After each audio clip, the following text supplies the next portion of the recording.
Anything else there? That is it. All right, District 4, Nick?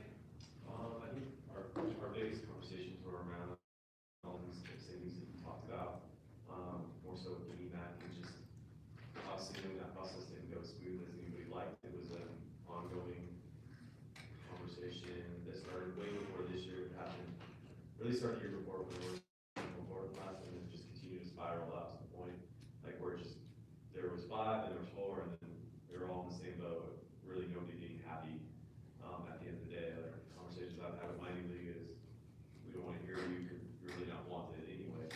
So at the end of the day, like I think just the one thing that I think from the EMAX perspective and being a part of that would just be, you know, hopefully we can be really intentional with our timeline process, because even like when we made our decision, I was on my gun too to either jump there, stay, and deal with the consequences of staying, or actually try to reach out to another league which I had any information about. And so it's just, I don't know if it would ever get that bad again where you would see the, like, essentially what, 5 teams legal league, you know, in a 2-year span, or especially not last year, which was the problem. But if there's a way to avoid that where, like, obviously there's a way to get out, but it really doesn't address the problem with the teams that are left in there. I think that's probably the one thing that was a conversation with the EMAC, and then having a connection to the Colorado 7 league from that league. Just, And I'm glad Gabe's not here to hear you say there were conversation almost a year and a half ago, because he wasn't aware, and they never had an opportunity to plan. And I think that's what he means by, we can create as many timelines as we want, and just like I say, we can write as many bylaws as we want, but we can't write bylaws for ethics, for communication, for transparency. And so we can set a timeline, but we all have to be in agreement that we're gonna try to take care of ourselves and our schools in the league, but we're also not gonna leave our fellow membership guys and girls out there to fend for themselves, right? And I think that's kind of the balance of what we're about to do with maybe some revisions within clock, that you gotta wanna see your fellow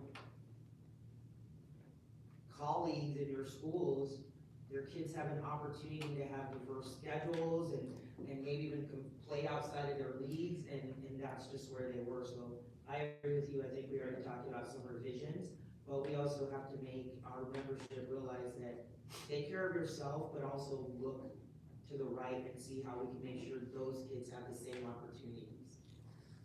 and I don't think that anybody did like had any ill will to it, because every school that left initially let us know they were leaving. I think we were waiting for the final clock decisions to come, and then when that happened, then it was like a domino. You tried to reach out, you couldn't fill any of the holes, and then before you know it, you're like, well, where do you go?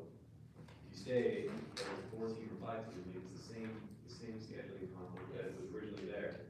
And then, you know, I think there was some other conversations, but there was no momentum to get, like, to take care of everybody. Like, there was a willingness on several schools to do it, and then there's also willingness on other schools that had wanted no part of it, and that's the agree.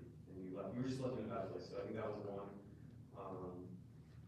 And then I don't really think I had much more than that when we go through. Okay, thanks, Nick. District 5, Caleb? Yeah, pretty quiet from District 5. I was out for a couple weeks for my summer vacation. Great time of year. You should try that sometime. A couple things that I talked about before I left to get some information. I do have a nominee for my replacement coming in from Metro League. 2 questions out of that, though, are the first one, I know we have to get superintendent signatures. Is that superintendents for every team represented within the district? Not team, but every school in your school district, who you represent in your district. So you have to get the superintendent thumbs up, thumbs Yeah. down for every school district represented in the district you serve. So, or like, represent. so Confluence has 4 different districts represented. I'm getting all 4, and then I'm going through the other. Okay. And then in terms of private schools, It's say again? for Your lead that superintendents within your district. Right. And so because I have Metro League, which is private schools? Am I getting each school director signature as So well? if Ernie, let's just do So- Ernie, can I do your scenario? Yeah, so- So Ernie was representing one league. I mean, he's gonna be the new district rep. Yeah, He's the nomination, and he represents a league. The superintendents in Ernie's league have to say thumbs up or thumbs down on Ernie being nominated. Because we work up in okay, rotations. so just the superintendents from the league that is putting The up the nominee, nominee. so Yes. they all have to say, we want Ernie to represent our league on the CHSAA board of directors. And he is the nominee within the district. Gotcha. Okay, cool. And then, so, private schools, how do we treat those since they're not, do they just school leader or they don't have a superintendent, so move on. They've got a I would headmaster. never say if they're in. Yeah, we'll figure that out.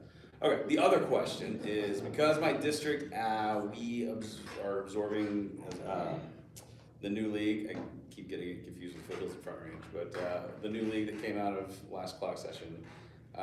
So we had to talk about our new rotation, which when you send information about the rotation, like, that was the next proposal, is I have a proposal for how we want that rotation to look. Is that something we need to report to the handbook committee, or where does that go? According to the bylaws, if you have a specific rotation within your league or within your district, then you turn that into the commissioner and it stays on file. Alright, so we just need to Currently, submit. we don't have any, so we just go by what's in the handbook for the rotation. Cool, yeah, since they're not officially a league until the next cycle, because they're brand new, so we'll just, I can send you the nominee and send you our proposed rotation for, Absolutely. great. Fantastic, that's all I got from District 5. Thank you, Caleb. District 6, Jim? Couple things. Volleyball state, everybody liked venue. I represent two big 5A leagues. We were way behind on the 5A court like the entire time. So I got a lot of complaints about that from the 5A schools. You know, I have my own thoughts on ways we could improve it, but I just wanted to let you know that we were about, I think, 3 to 4 hours behind by the time we hit the end of the day on the 5A court. And maybe this is just knowledge for me, and I know that you guys have already talked about this, but it seems as though something that's very prevalent to me that I've brought up already in the last couple meetings, the two legislative councils. And I think maybe Rhonda, you and I can, and maybe Ernie, we can all like sit down and discuss this separately. I don't wanna like discuss it right now. The understanding of it every other year. And I guess I don't completely understand, and I feel like the leagues I represent don't completely understand, and maybe this is with the turnover, why we went away from the two legislative councils. What the thought process was there originally, and I think I need to understand that history in order to understand where we're going a little bit more. And then, I know it was brought up, public versus private is a big conversation within our leagues, and I know that that's something that was brought up as far as like separate into a private school league. That was brought up within both meetings that I attended this year, or this month. And then lastly, I guess it's just a question based upon what's happening. So Continental League got a proposal from Vista Peak and Rangeview to join our league, and we were going to meet on that. I believe it's in 2 weeks to discuss that as a league, but it sounds as though this has been solved. Yes, because a deadline has passed. Okay. There's a request to allow DPL to look at this, and so today is a deadline on that, so the Okay. extension, so I don't know who was saying that they could wait 2 additional weeks before they could make that decision. I'm going to know today, Okay. and once we know today, then it becomes a matter of if they did not find a home, then Clock will have to place them on the 22nd. So then, yeah, so we got, I mean, I can tell you the letter we got that they wanted to join Continental, but they were probably sending those out to multiple leagues to try and get whatever they needed to get, right? They sent, I think that group sent to Jeffco, Continental, Centennial, maybe Front Range, just anything within a geographical area, Right. so that they would still protect their transportation costs. Mhm. But the bylaw basically says they have to be denied, and there has to be a dissolution of their league before they can be placed. So that's one, if they wanted to say, if we have to place them in Continental, and we put Vista Peak and Rangeview in Continental, and we put Hinkley in DPL, they just needed that documentation that they had followed the process. Okay. So it sounds as though you'll find out I should know this afternoon. this afternoon. Okay. That's it for me. All right, thank you. Thank you for considering.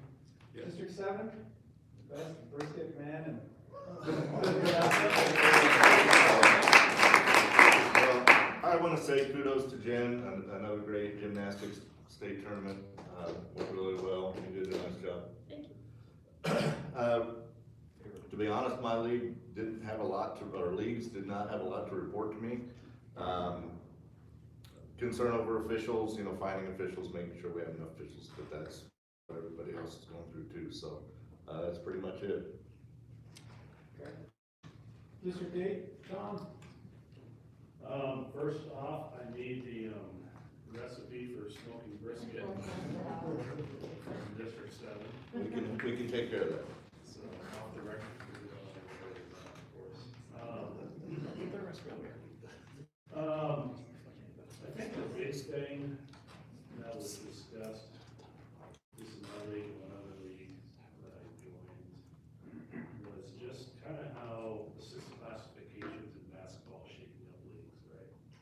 I kind of mentioned a little bit earlier about how leagues are just in multi-classifications now, and everybody's trying to figure out how to schedule. The basketball committee hasn't met yet, so everybody's kind of wondering where they're gonna be, who they're gonna be with, should they be playing everybody in their league? Should they split it up? You know, I tried deep, east, west. They're gonna be in 3 different classifications. You know, we're a 3 classification league now in the BFL. And we do have, I mean, everybody in our league meets together. We have one league meeting, which used to be this 1A, 2A. And so, it's great that, you know, we talk about league and, host our district basketball tournament together. 1A, 2A meets together, play 8 games on Friday and 8 on Saturday. It's a great time, so when everybody says, these are my favorite weeks, my favorite week is district basketball week in 1A and 2A, because everybody is there, everybody's together, that's awesome. So that was big, obviously officials, is becoming an issue for us. Down in Colorado Springs, we've gone to basically assigning days you can play. Many of you guys probably in the Denver area have, but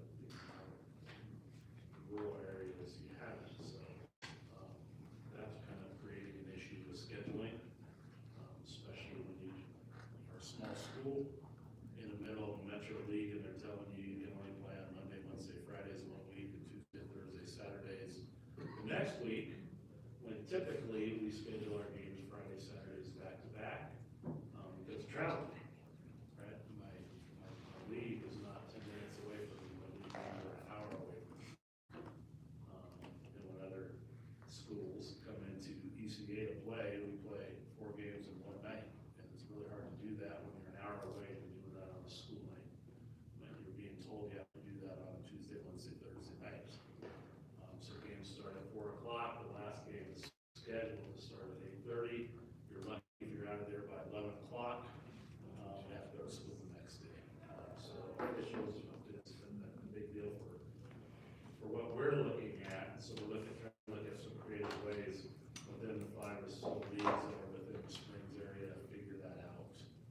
Because it's not going away, right, until we get more officials.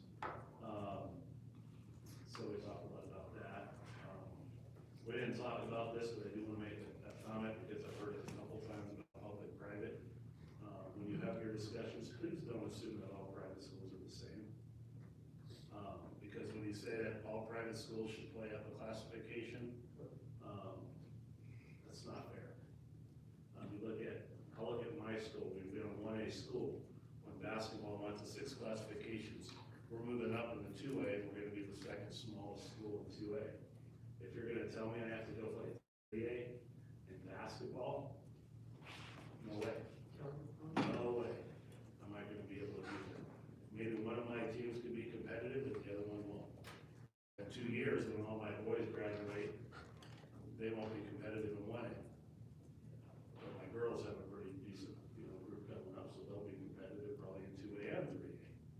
So, when you go back to your leagues, go back to your districts, don't say all private schools have to play in their own classification. They have to play up.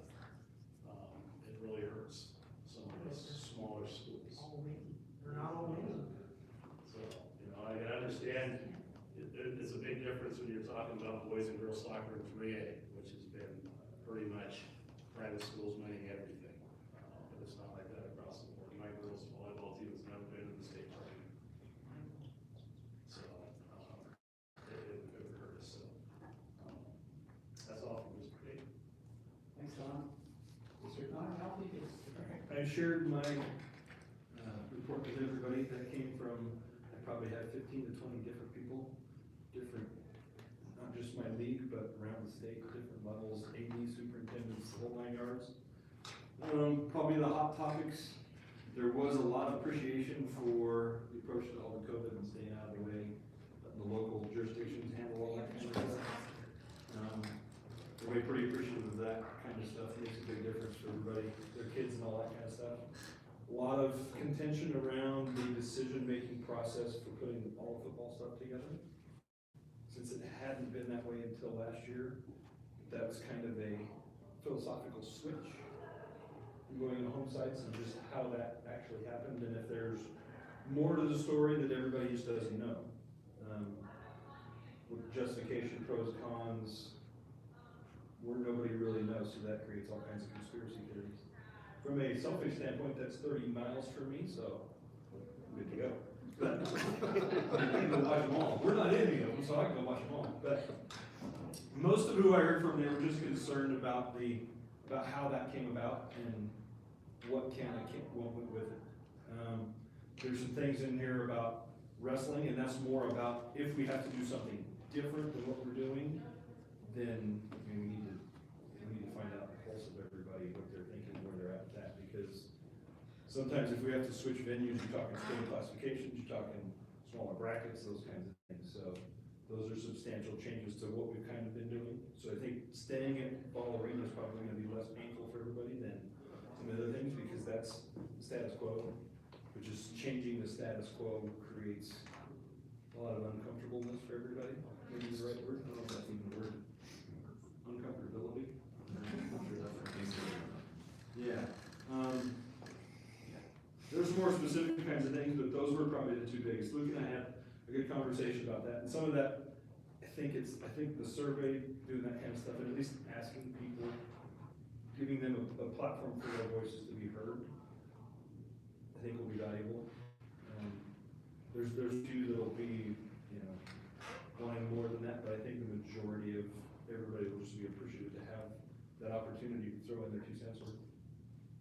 Rather than just having to do that singularly and call people and, spend half my money on phone, all that kind of good stuff. Because everybody, even, I don't know if radical is the right term, but it might be. There's some of the group members with last year's secession movement and all that kind of stuff, really just want everything to run smoothly and be the best thing for kids and everybody's programs. Is really, really what everybody wants. So, just kind of making sure everybody's minds are at ease, I think, is the biggest thing. And I don't know if there's a great way to do it, but communication, rationale, and input, I think, are good starting points. That fair kind of what we talked about? Yeah. All right, thanks, Healthy. District 10, Travis? Really, our leagues just want to pass along congratulations to all the commissioners on the fall tournaments, and that those were run basically kind of as normal as possible, and that those were well done, and they just appreciate all the efforts there to get those going for kids. I've talked to Bethany about this just a tiny bit, but, you know, our groups really are quite interested to hear what's going to happen with basketball in terms of district tournaments and whether those are gonna continue to be a part of the format, or if they're gonna be a universal format, or what basketball's gonna look like for the next cycle. And just that scheduling window is gonna start to open here pretty soon, and that would be something we need, that would be a piece of information we need in order to do that, that scheduling piece, but, other than that, not a whole lot from my leagues. Okay, thank you. That's really just about it. Thanks everybody for hanging in there today. I know sometimes these things run just a titch bit long, to say the least, but, I just appreciate everybody hanging in there. I know sometimes it takes us a while to work through things, but at the end of the day, I always feel like, this group comes up with, the best solutions and best ways to address, what we have before us. And it is nice, I mean, to be having conversations about things that we can deal with, these kind of small rocks about, like, let's figure out classifications and, you know, where a site's gonna be for a championship game versus what we went through last year, so. So it, you know, all in all, it is what it is. It feels good to be moving forward. It feels good to have the fall kind of behind us. I know it's still kind of going a little bit for Adam, but, thank you to all the commissioners and Jen. Spirit. Yeah. Thanks to your assistants and everybody who was able to put those fall championships together and keep moving forward, and it's been good. So, thank you. Anything else for the greater good before we get out of here? All right. Move to adjourn. Second. I have a lot of discussion about the adjournment.